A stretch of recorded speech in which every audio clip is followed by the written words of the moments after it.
It's so much easier to read a book about creating habits than it is to actually create a habit.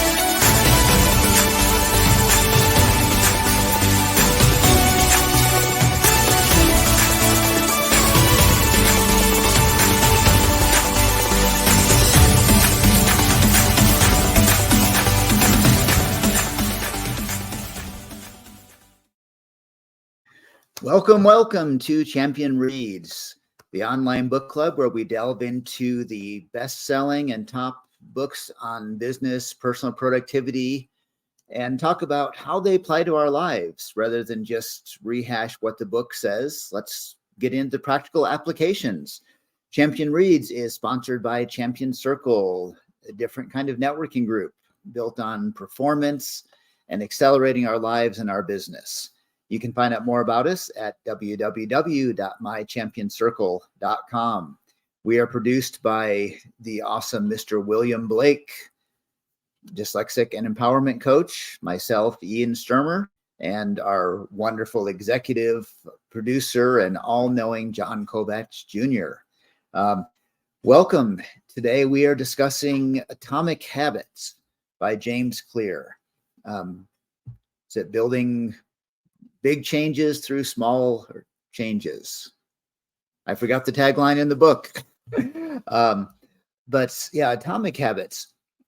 Small changes, small habits we can create. There are tiny changes, remarkable results. What are little things we can do that are going to have a big impact on our lives? And most importantly, how can we do those little things? How can we create those little habits that are going to help us succeed in life? So today, that's going to be our focus, the nitty-gritty, the practical, how can we do this? So we came up with some ideas, and I'm going to jump into the first of those things, which is to create a habit. Let's try and remove the obstacles to that habit. So an example of that, let's say I want to write in a journal every night, but I come home from work and I also want to sit in my chair and watch TV, which is a very compelling argument to do in and of itself. So how do I convince myself or get in that habit of writing in the journal instead of just sitting down and watching TV, or writing before I watch TV? And part of that is, let's make watching TV more difficult.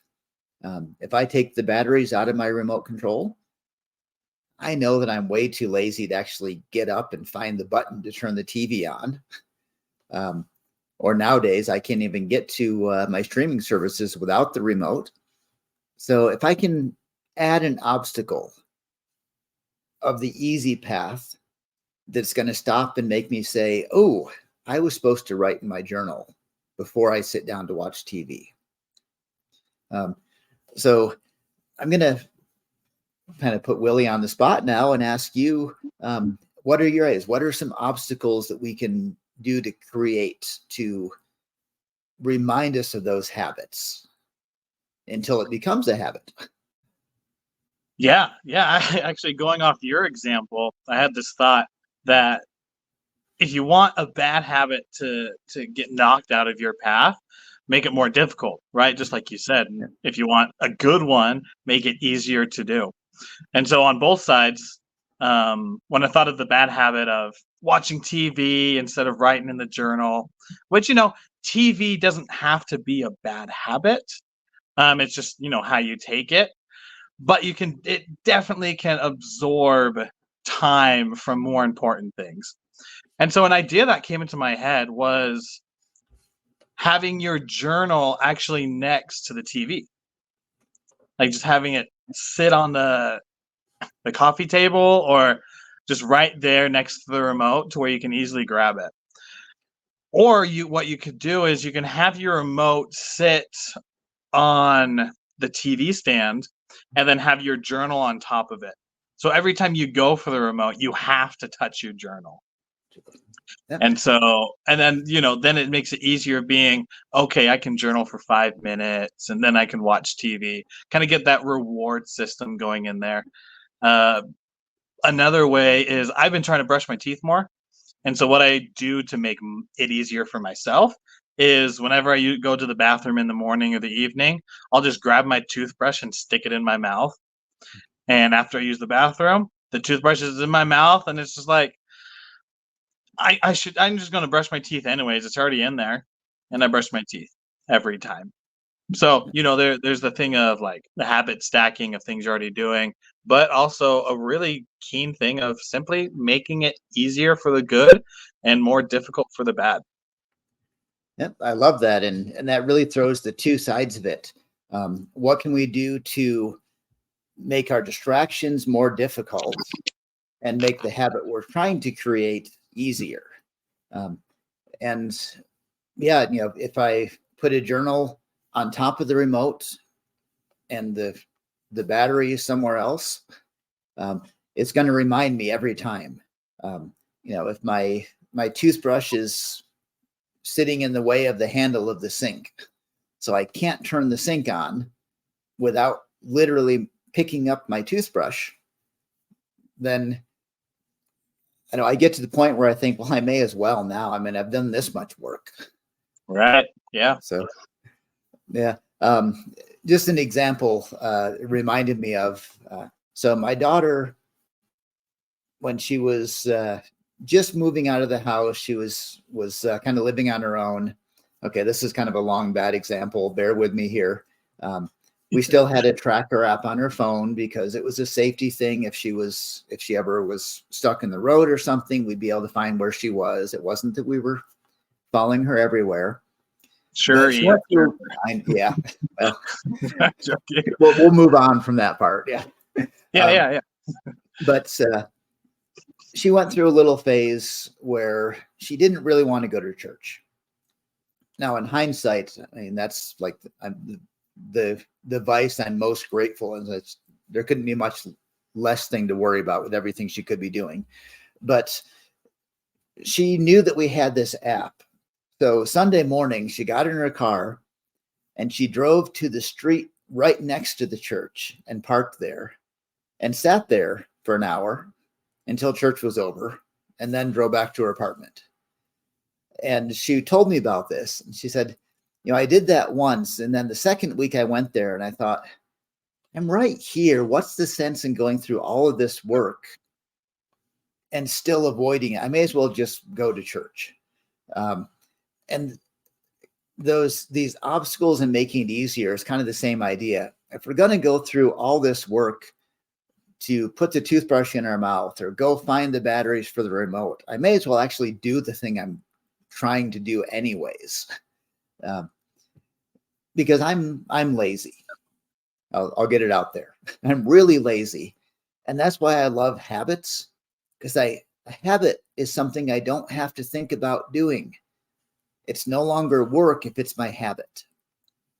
It's just done, and it's easier.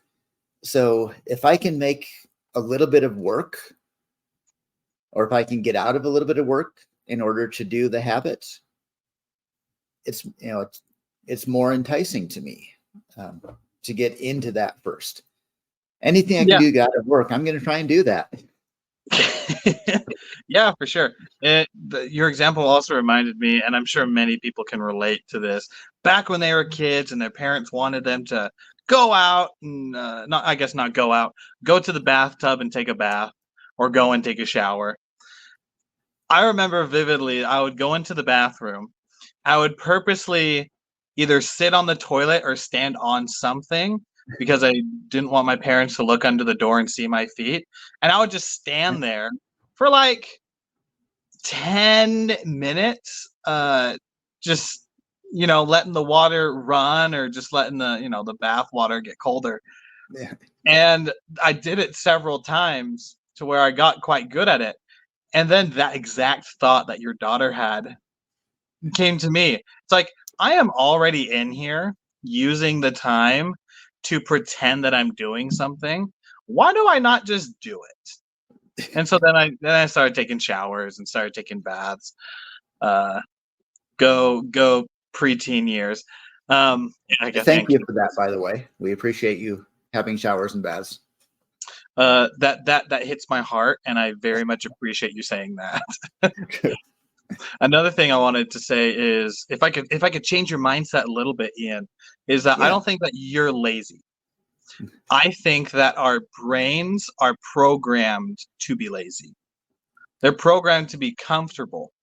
And so it's not us, it's our minds, and that's kind of the designs that they are for. And so that's where we use our willpower to be able to create habits and such. Because our brains are great at doing the things that we've been most consistent with.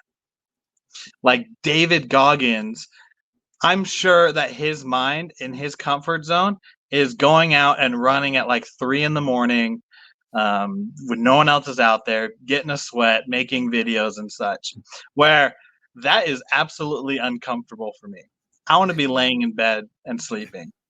But at the same time, I also know that I am very disciplined when it comes to writing or when it comes to taking care of my kids, because I've gotten into that habit and that repetition and consistency of taking care of them. So my mind is like, okay, you're creating these patterns, and now these patterns, I can set myself on autopilot now to then make it comfortable. So I don't think you're lazy. I just think that our brain is lazy and wants to remain comfortable, and it wants to do that in the best way possible, which is from the consistent things that we do every day. Well, I like that. I'm going to go tell my wife I'm actually not lazy. We'll see what she says. But yeah, what you're Prayers saying. go out to you. Yeah, thank you. I was kind of thinking about that. Our mind is so full of things right now. I guess I'm pretty full of it sometimes too, but my brain is full of all sorts of things. I got thinking a while ago that, I probably know more fictional TV characters. Actually, I'm sure I know more fictional TV characters than my great grandfather knew real people in his life. I think most people can name more America's Got Talent contestants than our great grandparents met people in their whole life. We're just overloaded with information. We sat down for this book club and we had a hard time narrowing down books because we've got so many books we've read and know about or heard about or want to read. There's, I don't know how many Star Trek episodes that I watch over and over again that are wonderful or probably don't need to. But our brain is so full of this information. Some is things we need to do, some's just floating out there. So if we can create a habit to not have to remember another thing, not have to focus on another thing, not have to say, did I do this? Did I do this? I looked at my to-do list and it's 30 things long, and 10 of those are things that would be gone if I created the right habits for it. So again, if I can take efforts, thought, concentration away from myself so I can focus it better by creating these habits. And you kind of mentioned that the first two easy ways is make the habit easier and make the distraction harder. And I was going to pull out one of my things here. Early Christmas gift to myself was I'll see if it works, a Kindle Scribe. Ooh, I like it. So I can read my books. I put a template on there that's a day planner, so I can write down physically write down my appointments and to-do lists and everything.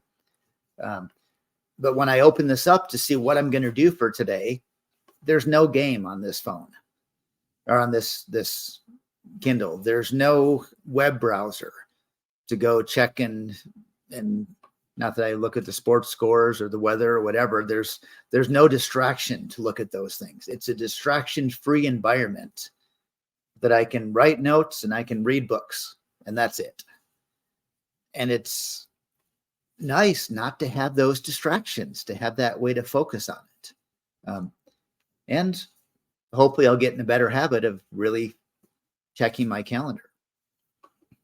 So, yeah, that's a good, it's a good thing. I've been bad at it the last several months, but I made a commitment back when I was 21 to not ever have games on my phone. And so ever since then, except the last couple months for an extended reason, I have not had a game on my phone. And so my kids would go onto my phone, and then my little cousins would look on my phone for a game, and they're like, "Willie, where are all your games on your phone?" I'm like, "I don't have games on my phone."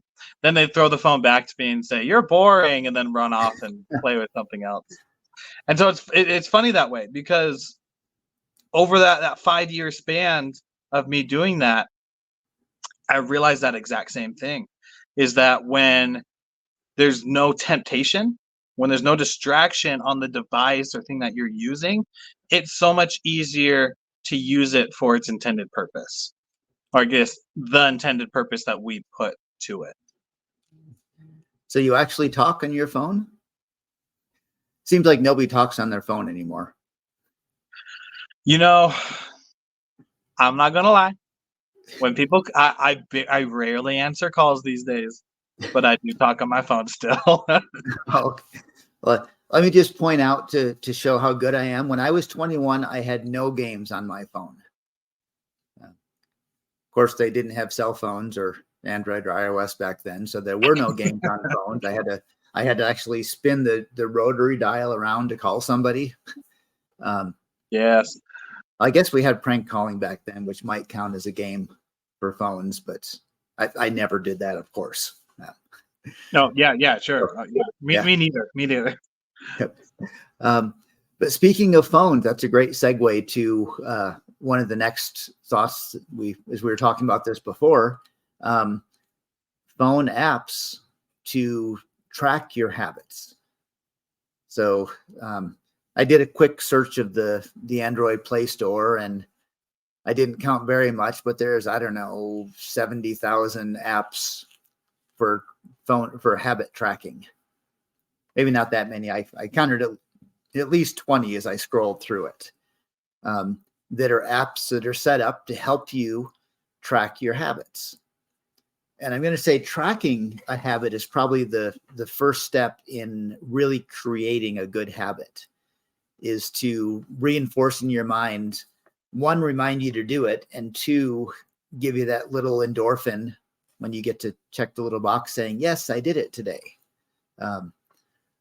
So I don't know if you have anything more to add to the idea of phone apps. I'm going to try and look to see if there's one, but yeah, two apps come to mind. We are sponsored today by no, two apps come to mind. The first one is, well, the first idea is, when it comes to phone apps, there are so many out there that can help you track whatever you need to, right? The physical app is not going to be the same as one that works on your spirituality, or the one that works on your social, unless it's like a generalized app, right?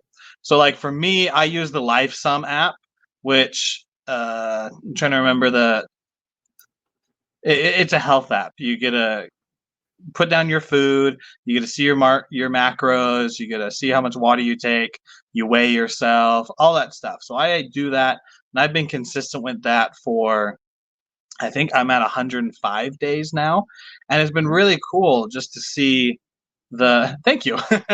Yeah, 105 days. That's crazy for me. That's my longest streak so far. It's amazing to see like the path that I've gone through over those last 100+ days. And so that's one app. Another one that's more generalized, that can be for habits, is if anyone is interested in like a game format of habit tracking, there's this app called Habitica. And you basically get to be your own little character, and you can you write down the habits you want. You have your daily actions, And every time you do it, you get experience points. And every time you don't, you lose health. And so you get, every time you level up, you get new items and stuff. And I think right now I'm just like this awesome buff Sterling Knight riding astride his purple dragon, right? That's just me. But I can see you doing that. yeah. Me too. And it's just a cool thing for those people who are more on the gaming side to have that their own little avatars kind of that way.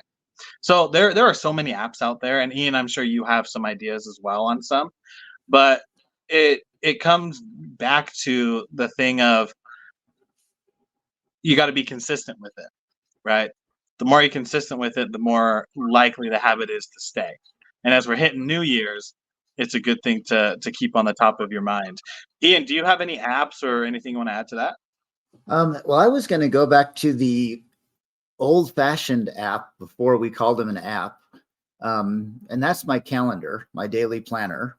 Oh, there you go. One of the things that I've started to do is I kind of mentioned my to-do list, and some of these habits I want to create, I'm actually writing down on my to-do. So every day that's written down. And I'm trying to think of the ones that I'm trying to do here. I'm going to use your example of, brush my teeth as a simple example. If I put brush my teeth at the top of my list and the bottom of my list, then when I look at my calendar, I see brush your teeth. I'm reminded of it again, and I get to check it off when I've done that. I need to do more writing, and I'm trying to set a goal to write a certain amount every day. So in my to-do list is write for 10 minutes. And I see that every time I check my calendar, I see those things that I need to do, and I'm reminded of them. So it's keeping it top of mind until it becomes a habit.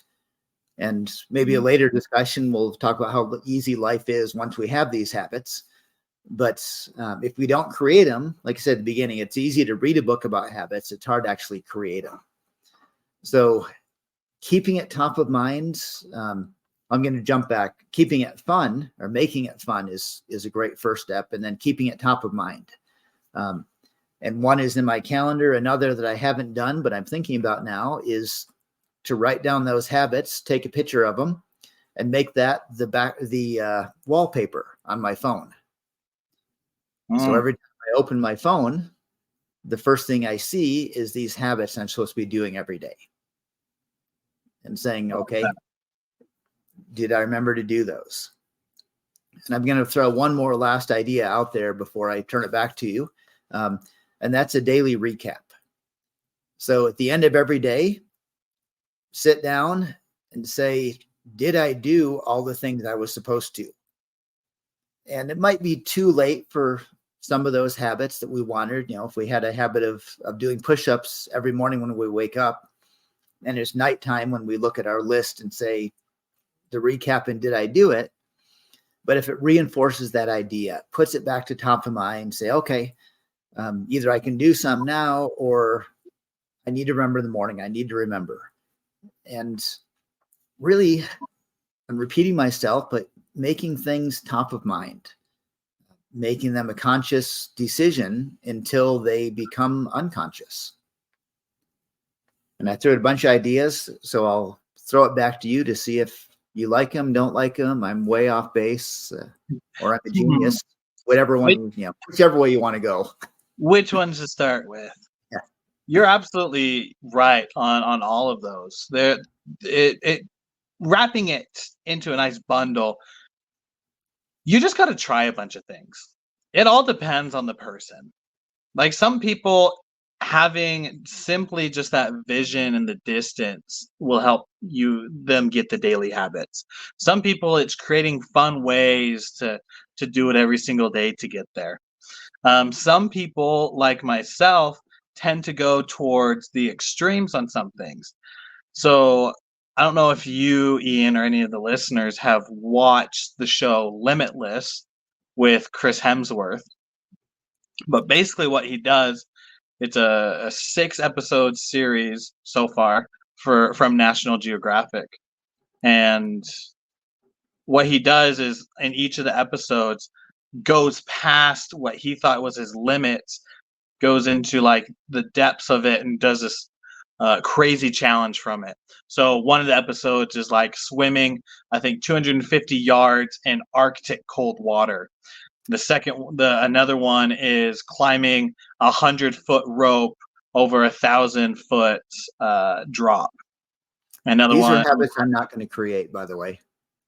yeah, absolutely. Another one is fasting. He fasted for 4 days in the episode, and they went into the thing about fasting. And so there's just like it's a really cool show, but it's taking it to the extreme to learn it. And I've been a part of this new accountability group the last 2 weeks. And what the person in charge has had us do is create consequences and rewards, which we talked about the rewards, the fun part. But if you need that little kind of Pac-Man wagga wagga wagga wagga behind you trying to like push you, wagga wagga, I love that noise. Wagga wagga Yeah, wagga. If very you need good. that little fire under you to push you, then have something that if you don't reach it will I don't know if scare you or anything like that. I'll give an example to preface it. And this I'll end with this and then have you turn it back to you, Ian, for your final thoughts. But so for the last 2 weeks, my first week was hitting 10,000 steps every single day. If I got that 10,000 steps on the weekend, I was able to write in my fantasy book a chapter, which is something I am absolutely loving, but don't put time towards. And so every single day, I do my best to hit that 10,000 steps. And even if it was like 11:30 at night, I'm like, I got to do it. So I did the 10,000 steps. My motivation, though, wasn't always at the end of the week. It was the consequence if I didn't get it during the day, which that consequence is I would give my wife $50 so that she can spend it on anything she wants. Every day I did not hit 10,000 steps, I would give her another $50. Now, I love my wife. I would absolutely love to give her and let her shop to her heart's desire. But with our situation right now, and as we're growing, we're trying to save as much as we can. And so that gave me a little like Pac-Man motivation behind me to go forward. This week, I'm finishing up the chapters that I'm writing in a series. And my consequence, which this is the extreme part, is if I do not write a chapter a day, which thankfully I've gotten it so far, if I don't, then I have to shave my beard, my hair, and my eyebrows. Ah. Now, if anyone hasn't seen me when I did like my bald phase for a month, I do not look good bald.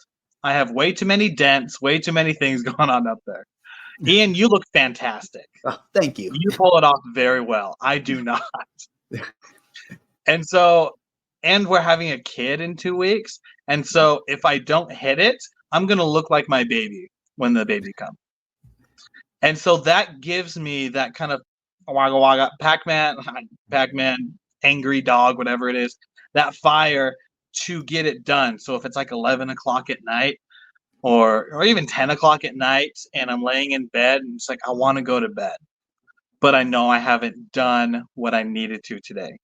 So it's the extra push and motivation to get that thing done and to get that consistency habit. So, we talked about the fun side, the reward, and there's also for those people who need that extra push for when it's late at night and something needs to get done, add a consequence onto it.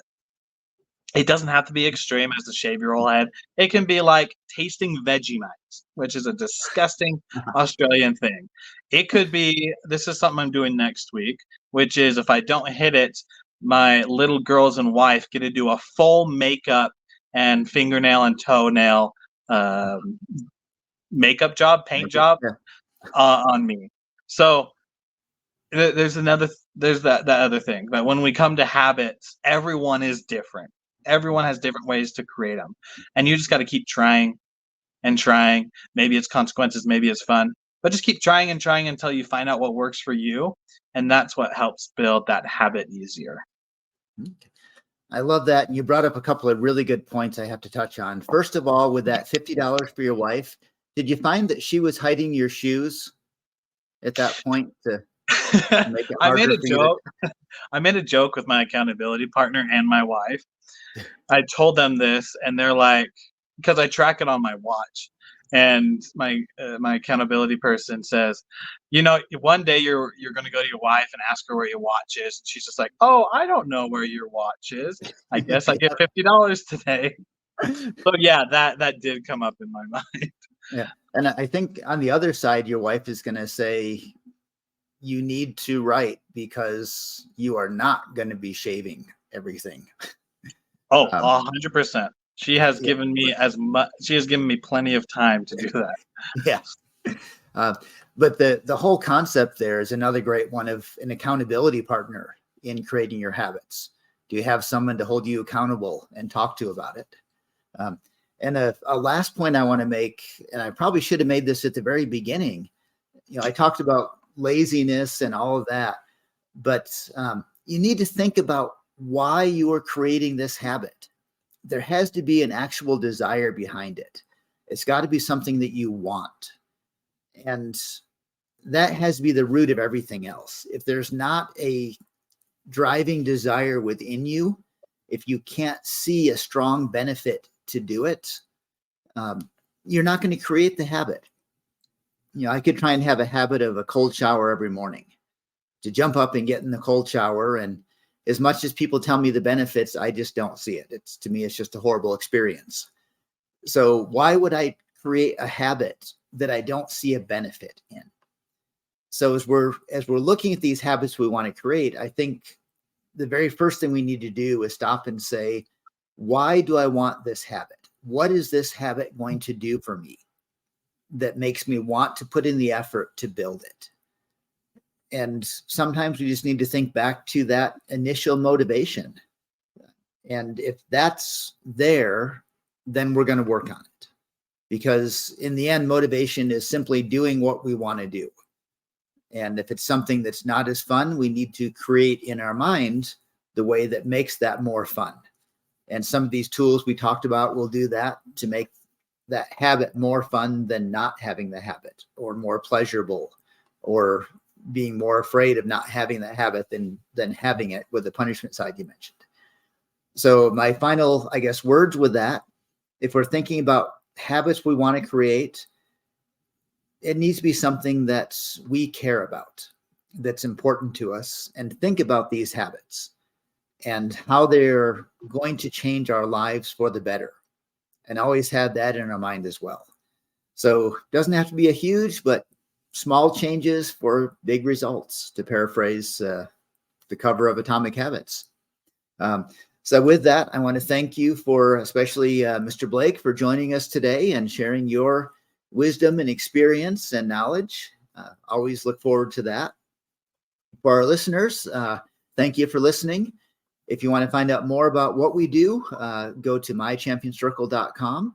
If you have comments, things that you liked, didn't like, think we're just idiots, send an email to info@mychampionscircle.com. Please don't write those comments in the reviews, only good comments there. Bad ones, you can just email us. If you would like to participate with us as a guest on the show, again, send an email to us at info@mychampionscircle.com, and we will run you through a rigorous background check and decide if we think you're worthy of being on the show or not. Seriously, we would love to have some guests on here and get some more perspectives. So with that, thank you everyone for joining us, and join us again next week as I think we're about to finish up Atomic Habits by James Clear. So any comments people have before then, send us an email and let's get those ideas onto the air as well. Thank you and have a wonderful week. And I'll turn it to Will.